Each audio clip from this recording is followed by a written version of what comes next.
الرحمن الرحیم۔ قربانی کرنا سنت ابراہیمی ہے۔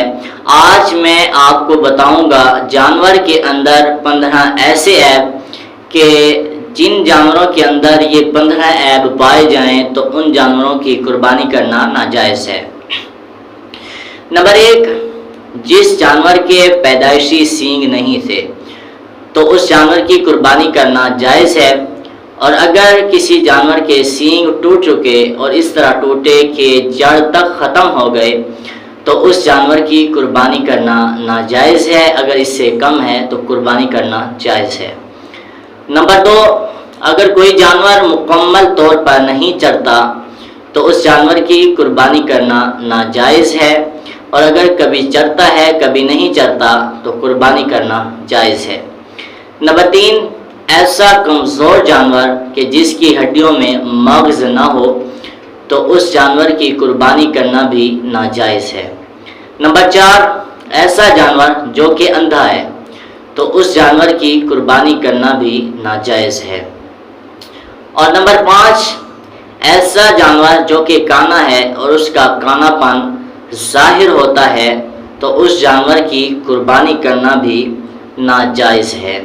اور نمبر 6، ایسا لنگڑا جانور جو ذبح ہونے کی جگہ پر خود نہیں جا سکتا چل کر تو اس جانور کی قربانی کرنا بھی ناجائز ہے۔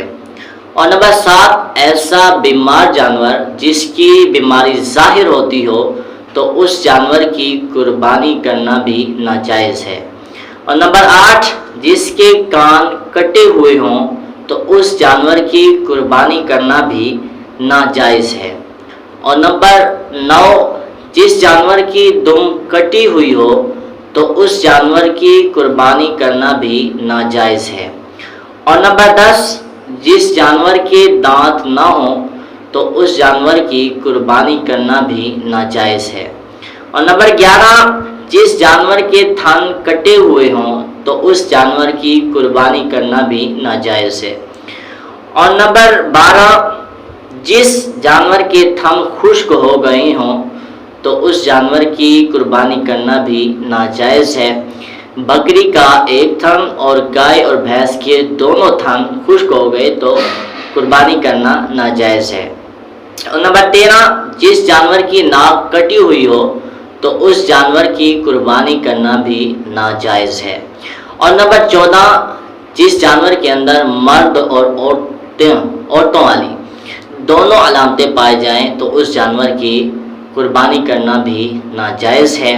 اور نمبر 15، جس جانور کے پاؤں کاٹ دیے گئے ہوں ایک یا دونوں تو اس جانور کی قربانی کرنا بھی ناجائز ہے۔